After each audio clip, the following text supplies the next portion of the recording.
نہ میں رئیس ہوں نہ امیر ہوں، نہ میں رئیس ہوں نہ امیر ہوں، نہ میں بادشاہ نہ وزیر ہوں، نہ میں رئیس ہوں نہ امیر ہوں، نہ میں بادشاہ نہ وزیر ہوں، در مصطفیٰ ہے میری سلطنت، اسی سلطنت کا فقیر ہوں۔ در مصطفیٰ ہے میری سلطنت، اسی سلطنت کا فقیر ہوں۔ اور حضور سید عالم صلی اللہ علیہ وسلم کی شان میں اعلیٰ حضرت عظیم البرکت رحمہ اللہ ارشاد فرماتے ہیں کہ مصطفیٰ خیر الورا ہو، مصطفیٰ خیر الورا ہو، سرور ہر دو سرا ہو، اپنے اچھوں کا تصدق ہم بدوں کو بھی نباہو، کس کے پھر ہو کر رہیں ہم گر تم ہی ہم کو نہ چاہو، بد کریں ہر دم برائی تم کہو ان کا بھلا ہو، ہم وہی بے شرم و بد ہیں تم وہی کانے حیا ہو، تم پہ ہو واللہ تم پہ جان و دل تم پر فدا ہو، کس کے پھر ہو کر رہیں ہم گر تم ہی ہم کو نہ چاہو، تھے وسیلے سب نبی تم اصل مقصود خدا ہو، پاک کرنے کو وضو تھے تم نماز جاں فضا ہو، سب تمہارے در کے رستے ایک تم سب تمہارے در کے رستے بارگاہ تک تم رسا ہو، سب تمہارے آگے شافے تم حضور کبریا ہو، سب تمہاری ہی خبر تھے تم مؤخر مبتدا ہو، اور قبل ذکر ازمار کیا جب رتبہ سابق آپ کا ہو، کیوں رضا مشکل سے ڈریے جب نبی مشکل کشا ہو، کیوں رضا مشکل سے ڈریے جب نبی مشکل کشا ہو۔ عزیزان گرامی قدر، ہم اور آپ جشن غریب نواز اور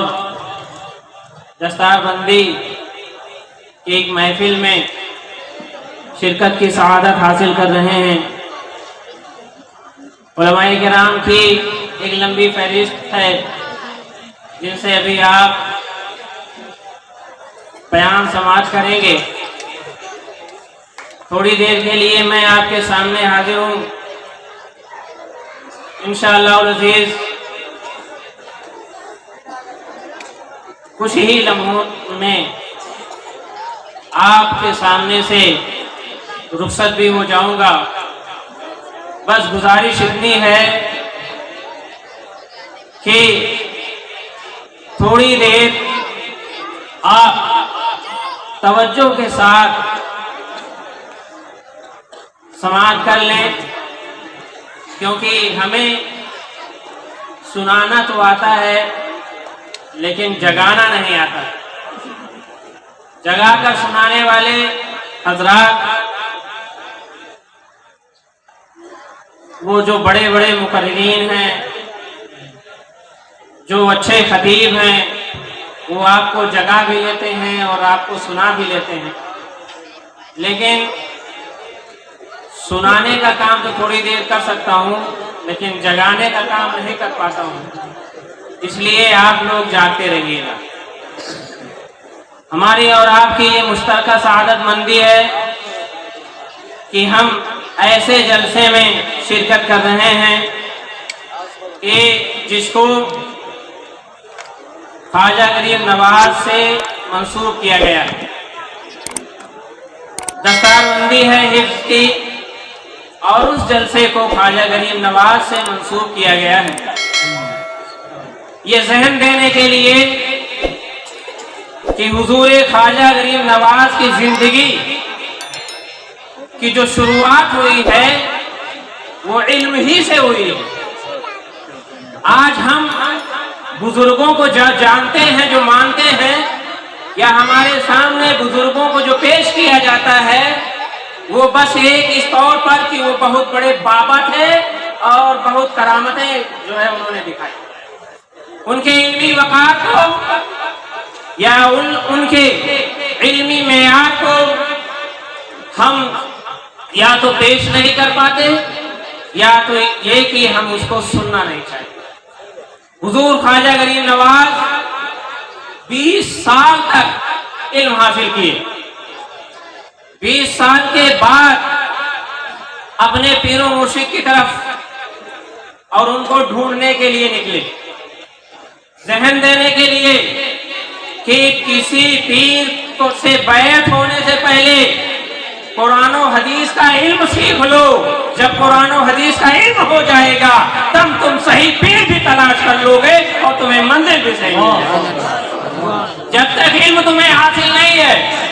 تب تک اگر پیر بھی تلاش کرو گے تو چھوٹا پیر لوٹا پیر کو تلاش کرو گے، پیر کامل تمہیں نہیں ملے گا، اور جب علم حاصل ہوگا تو جب تلاش کرو گے تو پیر کامل تلاش کرو گے۔ اس لیے خواجہ غریب نواز کی جانب یہ جلسہ منسوب ہے، اور خواجہ غریب نواز کی شان عظیم کیا ہے کہ ان کی شان عظیم حضور محدث اعظم ارشاد فرماتے ہیں، غریب آئے ہیں در پر تیرے غریب نواز، غریب آئے ہیں در پر تیرے غریب نواز، کرو غریب نوازی میرے غریب نواز، کرو غریب نوازی میرے غریب نواز، اور تمہارے در سے ہمارا بڑا تعلق ہے، تمہارے در سے ہمارا بڑا تعلق ہے کہ ہم غریب بڑے تم بڑے غریب نواز، کہ ہم غریب بڑے تم بڑے غریب نواز، اور تمہارے در کی کرامت یہ بارہا دیکھی، تمہارے در کی کرامت یہ بارہا دیکھی، غریب آئے اور ہو گئے غریب نواز، غریب آئے اور ہو گئے غریب نواز۔ آپ دیکھیں حضور خواجہ غریب نواز کی یہ کرامت ہی ہے، اور ہمیں اپنی غریبی پر اسی وجہ سے فخر بھی ہوتا ہے، کیونکہ امیروں کا کوئی امیر نواز نہیں ملتا ہے، لیکن غریبوں کا غریب نواز حضور خواجہ غریب نواز اجمیر میں بھی موجود ہیں، اور ان کے در سے جن کو تعلق ہوا ہے جب وہ گئے ہیں اور ان کے فیض و برکات حاصل کیے ہیں تو نظام الدین اولیاء بھی غریب نواز بن کر نظر آئے، مخدوم سمنہ بھی نظر آئے، اعلیٰ حضرت عظیم البرکت بھی نظر آئے، جس درگاہ پر دیکھو وہاں غریب نواز بن کر حضور خواجہ غریب نواز کو لوگ بات رہے ہیں، اور ہم چاہے جہاں سے لینا چاہیں حضور خواجہ غریب نواز کا فیضان لے سکتے ہیں، بریلی پہنچ کر ان کا فیضان لے سکتے ہیں، کچھوشا پہنچ کر ان کا فیضان لے سکتے ہیں، مسولی پہنچ کر ان کا فیضان لے سکتے ہیں، دیوا پہنچ کر ان کا فیضان لے سکتے ہیں، کیونکہ یہ اولیاء کاملین حضور خواجہ غریب نواز کے صدقے سے غریب نواز ہو گئے ہیں، جہاں موجود ہیں وہاں غریب نوازی فرما۔ تو ہم اور آپ اولیاء کاملین کو ماننے والے اور حضور خواجہ غریب نواز کا فیضان یہ، تو آج یہ جلسہ حضور خواجہ غریب نواز کی طرح منسوب کر کے یہ بتایا جا رہا ہے کہ میرے مسلمانوں، آپ جو مسلمان ہیں یہ حضور خواجہ غریب نواز کا فیضان ہے، اور ان کا فیضان یہ ہے تو ان کی سیرت کو بھی دیکھا جائے، اور ان کی سیرت بتا رہی ہے کہ علم حاصل کیا جائے، پہلے علم حاصل کرو گے تب تمہیں منزل مقصود ہے۔ تو ہمیں علم حاصل کرنا ہے، تعلیم و تربیت ہمارا اہم مشغلہ اور اہم شعبہ ہونا چاہیے، لیکن آج مسلمان اس تعلیم سے بہت دور ہے، اور خاص طور سے جس جلسے میں آپ موجود ہیں یہاں قرآن پاک کو حفظ کرنے والوں کو دستار دیا گیا۔ اب قرآن پاک کو حفظ کرنے والوں کو عام فام سمجھا جاتا ہے، وہ قرآن پاک جو دنیا میں سب سے زیادہ پڑھی جانے والی کتاب جسے کہا ہے، اور بغیر سمجھ کے سب سے زیادہ پڑھی جانے والی کتاب کہا جاتا ہے۔ فزکس کا آپ ایک چیپٹر اٹھائیں اور تھوڑی دیر پڑھیں، آپ کو سمجھ میں نہیں آئے گا تو وہ کتاب رکھ دی جائے گی۔ کیمسٹری کی کوئی کتاب اٹھائیں، بایو کی کوئی کتاب اٹھائیں، انگلش کی کوئی کتاب اٹھائیں، سمجھیں گے جب تھوڑی دیر پڑھ سکتے ہیں، لیکن نہیں سمجھیں گے تو نہیں پڑھیں گے۔ لیکن قرآن پاک کا یہ فیضان ہے کہ قرآن پاک آدمی جب اٹھاتا ہے تو اس کا یہ معجزہ ہے کہ سمجھتا نہیں ہے پھر بھی پڑھتا چلا جاتا ہے اور پورا قرآن مکمل کر دیتا ہے۔ اور یہی نہیں، قرآن پاک سمجھ کے پڑھنا تو یہ بہت بڑی چیز ہے، بغیر سمجھے بھی پڑھنے سے ایسا نہیں ہے کہ وہ رائگا ہے، اس پر بھی ثواب عطا ہوتا ہے، اس پر بھی ثواب ملتا ہے۔ آقا صلی اللہ علیہ وسلم ارشاد فرماتے ہیں جو قرآن پاک کا ایک حرف پڑھے اسے ایک نیکی۔ تو اب ارشاد فرمایا اس کے بعد الف لام میم میں الف ایک حرف ہے، لام ایک ہے، میم ایک ہے، یعنی الف پر ایک نیکی ملے گی، لام پر اور میم پر بھی۔ اس طریقے سے الف لام میم کہنے والے کو 3 نیکیاں عطا ہوتی ہیں۔ علماء کرام ارشاد فرماتے ہیں الف لام میم کی طرف اشارہ کر کے بتایا جا رہا ہے، کیونکہ الف لام میم کا معنی کوئی نہیں جانتا ہے اللہ اس کے رسول کے علاوہ، تو الف لام میم پر 3 نیکیاں دی جا رہی ہیں، یعنی معنی بغیر سمجھے اگر پڑھا جائے گا تب بھی اسے نیکیاں ملیں گی اور اسے ثواب عطا کیا جائے گا۔ تو قرآن کا یہ فیضان ہے۔ لیکن آج قرآن سے ہمارے نوجوان کی دوری تو ایسی ہے کہ کسی بھی قوم میں جائیے، کسی بھی گاؤں میں جائیے اور کھڑے کر دیجئے تو اس میں سے 50% نوجوان قرآن پاک کی تلاوت سے دور رہتے ہیں اور 50% تو قرآن پڑھنا ہی نہیں جانتے۔ کیا آج ہم کتنے تہوار مناتے ہیں، آج ہم جو چیزیں کر رہے ہیں، یہ جلسہ اس لیے نہیں ہوتا ہے کہ ہم ہلا کریں اور اس کے بعد یہاں سے چلے جائیں، یہ محفلیں اس لیے نہیں ہوتی ہیں، یہ مدرسہ اس لیے نہیں بنایا جاتا ہے، اور انہوں نے یہ خرچ کر کے آپ کو اس لیے نہیں بلایا ہے کہ آؤ اور مقررین کے خطاب سنو، ان کی تقریر سنو اور شعرا کے شاعری سنو اور اس پر خوب اچھل کود لو، اس کے بعد یہاں سے چلے جاؤ۔ نہیں، ہمارا کوئی بھی کام ہو تو وہ حقیقت کے ساتھ ہو، صرف فارمیلٹی نہیں ہونی چاہیے۔ اگر ہم مصطفیٰ سے محبت کرتے ہیں اور مصطفیٰ جان رحمت کے چاہنے والوں سے محبت کرتے ہیں تو یقیناً جو یہاں بیان ہو قرآن و حدیث کی روشنی میں اس پر عمل کرنے کی کوشش کرنی چاہیے اور عہد کر کے جانا چاہیے کہ آج جو بیان ہو رہا ہے قرآن کے حوالے سے بیان کیا جا رہا ہے، اس کو ہم چھوڑیں گے نہیں، اس کو ہم پکا وعدہ کرتے ہیں۔ نہ عقیل احمد کچھ کہے اس کو جوتی کی نوک پر مارا جا سکتا ہے، کوئی دوسرا کچھ کہے اپنی بات کہے تو اسے ٹھکرایا جا سکتا ہے، لیکن جب عقیل احمد قرآن کے حوالے سے کوئی بات کرے، حدیث کے حوالے سے کوئی بات کرے، مصطفیٰ جان رحمت کے حوالے سے کوئی بات کرے تو اب اسے ٹھکرانے کا حق کسی بھی مسلمان کو نہیں ہے، اور اگر کوئی مسلمان ٹھکراتا ہے تو ہم اسے مسلمان نہیں مانتے ہیں، کیونکہ مصطفیٰ کی بات کو ٹھکرایا نہیں جا سکتا۔ نعرہ تکبیر، نعرہ رسالت، عظمت قرآن عظیم، علامہ مفتی عقیل احمد صاحب اللہ۔ ہم مسلمان ہیں اور مسلم کہتے ہی اسے ہیں، اسلام سے مسلم آیا ہے۔ اسلام کے معنی ہوتے گردن ڈال دینا، اپنے آپ کو سرنڈر کر دینا، ہینڈز اپ کر دینا۔ مجرم ہر چیز کر سکتا ہے،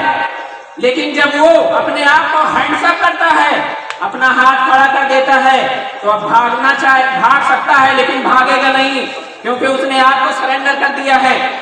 وہ اور بھی جھوم کر سکتا ہے لیکن کرے گا نہیں، کیونکہ اس نے اپنے آپ کو سرنڈر کر دیا ہے۔ اسلام کے معنی ہیں اللہ اور اس کے رسول کے سامنے اپنی گردن ڈال دینا، اپنے آپ کو سرنڈر کر دینا، اپنے آپ کو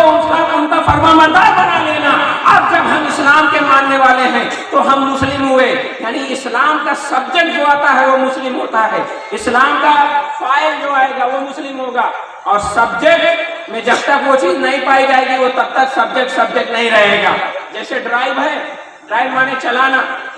اور ڈرائیو کا جو سبجیکٹ آئے گا وہ ڈرائیور آئے گا،